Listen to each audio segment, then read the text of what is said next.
Em nosso estudo de hoje, a lição 44 do livro Justiça Divina, Divina Presença.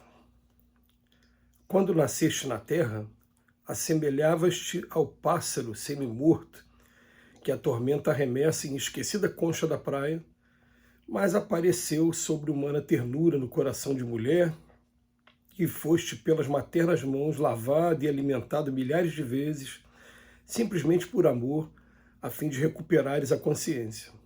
Quando o véu da ingenuidade infantil te empanava a cabeça, afligindo os que mais te amavam, o professor percebeu a inteligência que te fulgia no olhar e entregou-te a riqueza imanescível da escola. Nos dias da primeira mocidade, quando a despreocupação parecia anular-te a existência, amigos notaram o caráter que te brilhava nos gestos e integraram-te à vida nos dons do trabalho. Na enfermidade, quando muitos duvidavam da tua capacidade de reerguimento, o médico verificou que uma força sublime te atuava nas mais íntimas células e estendeu-te, confiante, o remédio eficaz. Nas horas difíceis de incompreensão, ouviste, em meio das próprias lágrimas inarticuladas, canções de conforto e esperança, exortando-te à paciência e à alegria. Por onde segues, assinalas a luz invisível que te clareia todos os pensamentos. Se sofres, é o apoio que te resguarda. Se erras, é a voz que te corrige. Se vacilas, é o braço que te sustenta. E se te encontras em solidão, é a companhia que te consola. Aprendamos a amar e a respeitar esse alguém como quem sabe que estamos nele como fruto na árvore. E se caíste tão fundo que todos os afetos te hajam abandonado, mesmo aí, nas dores da culpa, recorda que a justiça te golpeia e purifica em direitura do supremo resgate, porque nunca estiveste distante da presença de Deus.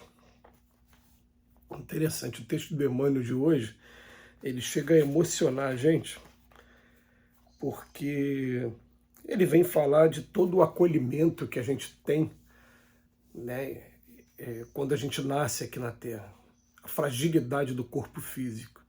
E essa comparação, né, de um pássaro, uma pedra na beira de uma praia, eu já tive a oportunidade de ver isso, e muitas pessoas aqui devem ter tido a oportunidade de ver, em que alguém encontra e com todo carinho começa a alimentar, começa a cuidar, até que aquele pássaro restitua a sua saúde, consiga sair voando. É uma imagem muito bonita que o Emmanuel cria para a gente, mas é uma imagem que vem mostrar para a gente que, principalmente, se a gente estiver muito dominado pelo ego, pela vaidade, pelo orgulho, a gente começar a pensar, nós precisamos muito de alguém quando a gente reencarna, e a gente precisa muito de alguém quando a gente desencarna. São dois momentos muito frágeis mesmo, né, da nossa existência.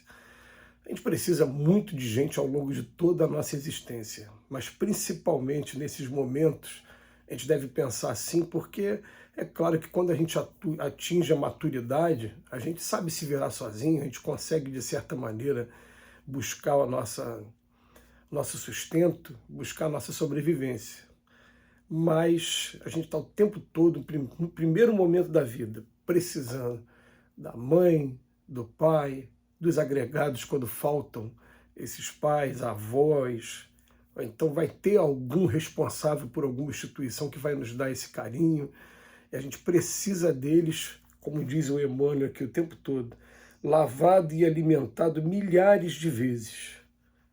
O Emmanuel vem falar que um dia nós fomos para a escola e o professor passou a dar esse amor para a gente, que o médico, quando a gente ficava doente, passou a dar esse amor para a gente também, e daqui a pouco o trabalho também foi ofertado para a gente, que o tempo todo a gente está tendo essa ajuda providencial de algumas pessoas. A gente fica lembrando aqui, veio na cabeça agora Paulo de Tarso, quando Paulo de Tarso recebeu a recomendação, entra na cidade, procura uma pessoa chamada Ananias, ele vai te ajudar.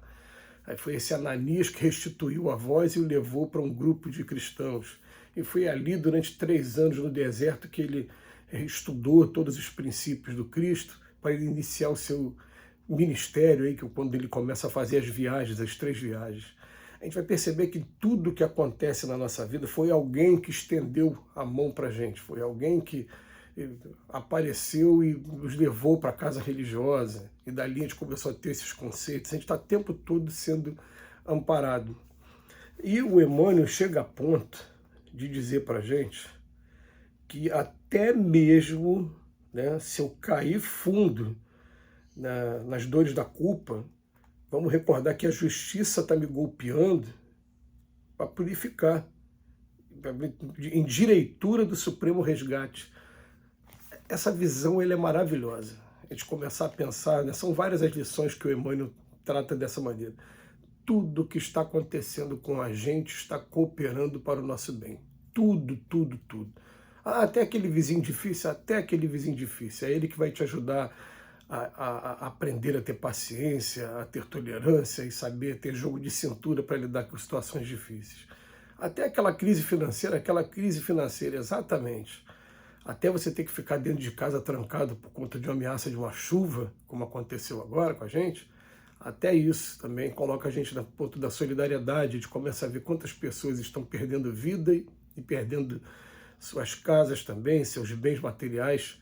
Eu tenho uma amiga, por exemplo, que ela sempre teve uma situação financeira confortável, mas agora, quando ela se viu perdendo muita coisa dentro de casa, ela entrou quase em um processo depressivo, até o ponto de a gente chamar a atenção. Eu falei, calma, você tem condição de ter tudo de volta. Agora olha as pessoas ao redor aí que estão passando por situações dificílimas.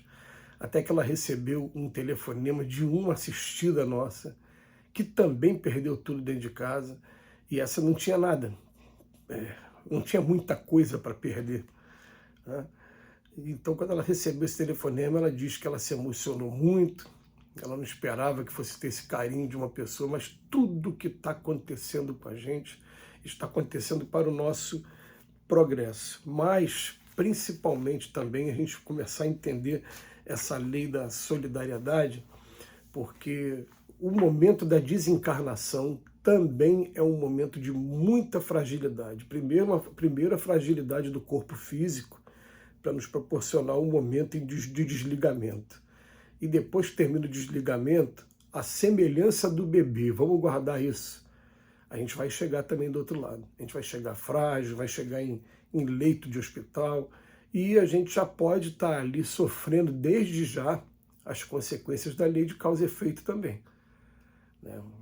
Eu lembro de uma vez, por exemplo, de estar em um cemitério, uma amiga nossa que é vidente vê um monte de espírito lá ao lado do cadáver, e ela fala, por que tanta gente aquilo ali? A gente olhou e não viu ninguém, a gente estranhou aquilo, e depois ela veio dizer para a gente, bem depois, que na verdade aquele rapaz, ele tinha assassinado aqueles espíritos que estavam ali ao lado dele, já iniciando um processo de vingança. Quer dizer, no momento de fragilidade, você está tendo aquilo ali. O que é aquilo ali? A justiça te chamando para você acertar as contas, para você daqui a pouco estar com a consciência tranquila lá na frente. Então tem alguns delitos que realmente as consequências são graves, mas tudo está cooperando para que a gente prossiga para frente e para o alto. Quando a gente começa a ter essa certeza, primeira coisa, a gente traz para dentro da gente uma coisa chamada otimismo, que vai fazer com que a gente absorva as melhores energias para a gente enfrentar a nossa vida. Vocês já tiveram a oportunidade de ver uma pessoa pessimista? Aquela pessoa que tudo ela está vendo o lado feio, o que acontece? Você começa a ver o lado feio começa a olhar para você também. Agora, quando a gente começa a ver as coisas boas da vida, só por esse fato, os caminhos vão se abrindo, a gente já começa a ter dias melhores, a gente vai perceber um dia que para tudo que você olhar aqui na Terra, você vai ter opção, ou você olha para o lado feio ou para o lado bonito. Se você ficar buscando o lado bonito, buscando o céu vai te buscar também. Ficar olhando para o fundo do poço vai olhar para você também. Então é muito bom que a gente comece a perceber todos esses personagens que chegaram em nossas vidas, né, e representando o quê? A divina presença. Todos eles são mensageiros do Pai que foram colocados em nosso caminho para nos ajudar. Que Jesus nos abençoe mais uma vez e a gente agradece a Emmanuel pela reflexão.